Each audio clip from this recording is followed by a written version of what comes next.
Senja di kaca spion. Senja semburat dengan dahsyat di kaca spion. Sangat menyedihkan betapa di jalan tol aku harus melaju secepat kilat ke arah yang berlawanan. Di kaca spion, tengah, kanan maupun kiri, tiga senja dengan seketika memberikan pemandangan langit yang semburat jingga. Tentu jingga yang kemerah-merahan, seperti api berkobar yang berkehendak membakar, meski apalah yang mau dibakar selain menyepuh mega-mega, menjadikannya bersemu, jingga bagaikan kapas semarak yang menawan dan menyandera perasaan.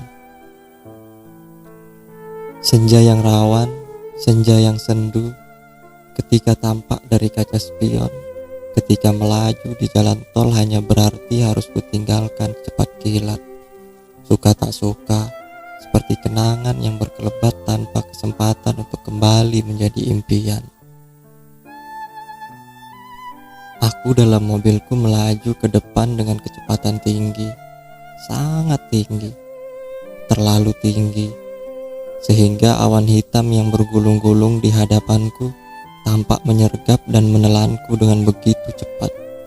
Begitu beda dengan awan gemawan senja di kaca spion yang semarak keemas-emasan, gemilang tiada tertahankan, yang meski dengan pasti akan berubah menjadi malam yang kelam, tampak bertahan, tampak berkutat meraih keabadian dalam kefanaan. Di dalam satu dunia yang sama, mengapa suatu hal bisa begitu berbeda? Di belakangku senja terindah yang akan segera menghilang. Di depanku hanya awan hitam bergulung mengerikan bagai janji sepenuhnya betapa dunia memang berpeluang mengalami bencana tak mengampunkan. Di jalan tol, aku tak bisa berbalik, bahkan tak juga bisa menoleh ke belakang. Aku hanya bisa melaju terus-menerus, melaju dan memang hanya melaju selaju-lajunya.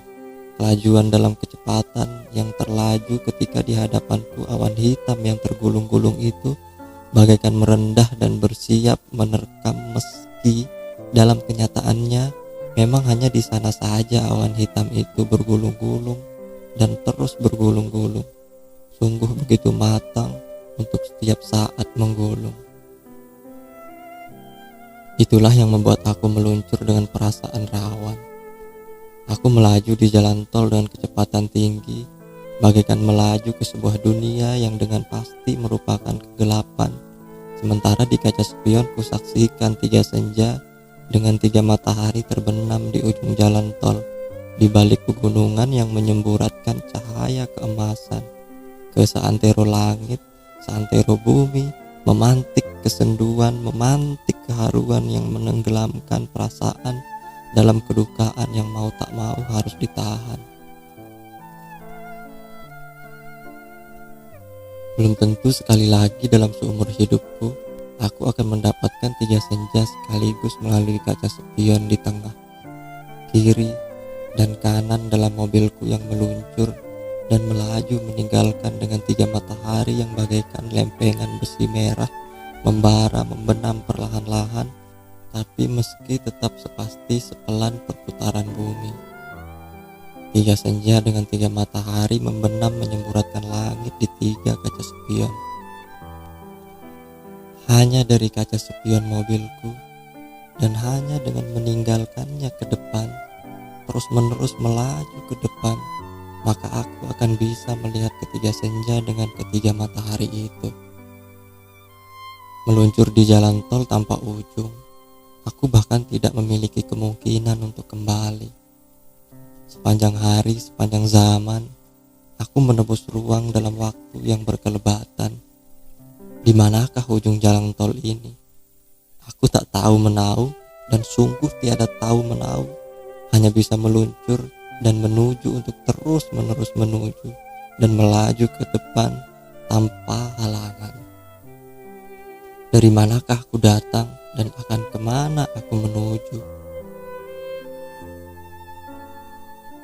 Aku tak tahu dan tak akan pernah tahu, karena aku hanya bisa meluncur di jalan tol yang panjang, tanpa ujung, tanpa pernah tahu akan berakhir entah kapan dan di mana. Pada 3 kaca spion, 3 matahari terbenam perlahan di balik pegunungan. Pada punggung pegunungan itu, orang-orang berjalan sebagai sosok-sosok kehitaman, dengan kepala menunduk melangkah perlahan-lahan. 10 orang, 20 orang, mungkin 50 orang, berjalan menuruti langkah kaki dengan kepala tertunduk, mengikuti jalan setapak dalam perjalanan panjang, entah dari mana menuju, entah kemana dalam kekelaman senja di atas pegunungan. Apabila mereka kemudian berjalan beriringan di punggung pegunungan, naik turun dataran dengan latar belakang lempengan matahari merah membara, maka tampaklah sosok-sosok yang berjalan dengan kepala tertunduk itu melintas dalam perjalanannya bagai melintasi dunia. Pada kaca spion, aku tak akan pernah tahu sosok-sosok hitam yang melangkah perlahan dengan kepala itu datang dari mana dan menuju entah kemana. Siapalah yang akan tahu? Segala terlihat di kaca spion, tetapi hidup tidak bisa dibalik. Sosok-sosok melangkah, aku melaju, matahari terbenam, cahayanya yang keemasan semburat membakar langit, menyala berkobar-kobar dengan lidah api yang menjilati angkasa. Segalanya memesona di kaca spion, dan segalanya tergandakan di spion. Tetapi aku sedang meninggalkannya dengan kecepatan yang tidak tertampung oleh speedometer. Dunia serasa begitu tenang, dalam kecepatan terbangnya malaikat yang hening. Aku meluncur ke depan, tetapi mataku menyaksikan senja pada 3 kaca spion. Aku masih meluncur, awan masih bergulung, tetapi langit telah semakin gelap ketika 3 senja di 3 spion itu tampak semakin kemerah-merahan. Aku masih menyaksikan ketiganya sekaligus, ketika 3 matahari merah membara masih terbenam perlahan-lahan. Ketika aku perhatikan, ternyata pada spion sebelah kanan, orang-orang yang berjalan tertunduk sebagai sosok-sosok hitam itu telah menghilang. Pergi kemana mereka? Ternyata beberapa orang yang berjalan paling belakang masih tampak berjalan dengan kepala tertunduk pada pemandangan senja di kaca spion yang tengah, yang ketika menghilang kemudian tampak pada kaca spion yang kiri. Pada kaca spion yang kiri, kemudian kusaksikan rombongan sosok-sosok hitam yang berjalan dengan kepala tertunduk di atas pegunungan, yang juga menghitam dalam latar belakang lempengan matahari raksasa yang merah membara dan sedang turun perlahan-lahan. Mereka berjalan dengan pelan, tetapi pasti, dan satu persatu menghilang keluar dari kaca spion. Apakah mereka sebenarnya masih di sana? Sayangnya aku tidak bisa menoleh ke belakang. Aku meluncur dengan kecepatan yang tak terukur lagi. Sebaiknya tentu aku tidak menoleh sama sekali ke belakang, meski kecepatan yang tak terukur itu telah memberikan keheningan yang begitu heningnya sampai terdengar berdenting. Namun dengan menatap ke depan, kedua mataku masih mampu meliputi ketiga kaca spion sekaligus. Tempat aku telah melihat ketiga matahari senja sedang turun perlahan-lahan. 3 matahari senja bagaikan 3 lempengan raksasa yang merah membara, turun perlahan-lahan ke balik pegunungan, yang punggungnya tampak naik turun, panjang pendek, curam landai dalam latar langit yang kemerah-merahan. Ternyata bahwa matahari pada kaca spion yang kanan telah lebih dulu tenggelam, meninggalkan cahaya keemas-emasan di langit. Cahaya yang akan disebut-sebut penyair gaya lama sebagai cahaya kencana. Pada kaca spion yang tengah, matahari masih terbenam separuh. Lempengan raksasa itu bergeletar mendesak bumi yang bagaikan menolaknya. Langit di atas sana merah membara penuh dengan pesona. Juga penyair gaya lama tidak akan mempunyai pilihan lain selain menyebutnya sebagai cahaya kencana.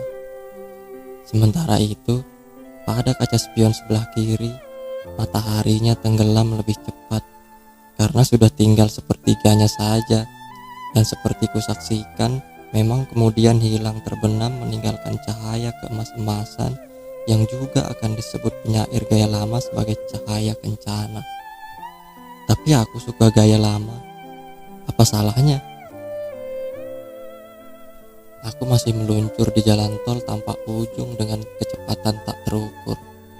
Pada kaca spion di dalam mobil, kusaksikan senja dengan matahari merah membara yang sedang terbenam perlahan-lahan, yang cahayanya semburat menyapu langit menjadi keemas-emasan. Memang tiada pilihan lain bagi seorang penyair gaya lama selain menyebut cahaya yang semburat di langit itu sebagai cahaya kencana. Seno Gumiro Aji Dharma, Pondok Aren, Kamis 8 Maret 2007.